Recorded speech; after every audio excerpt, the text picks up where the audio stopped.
Извините, что долго не выпускала это видео. Не буду вас тянуть, и мы с вами начинаем. Мне кажется, уже все заметили то, что я взяла позу.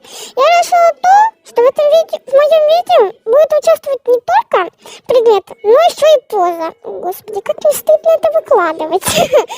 Так, и вот, короче, обязательно эти мои волосы, это передняя прядь, эти глаза обязательно. Господи, как мне стыдно это выкладывать. Обязательно этот рот с языком, обязательно эти красные глаза, розовый лифчик, эти трусы. И еще обязательно мы должны взять эти уши и сделать их розовыми. Нет, ну а что, кто запрещал-то? Хоть вы увидите результат, я вам покажу еще раз.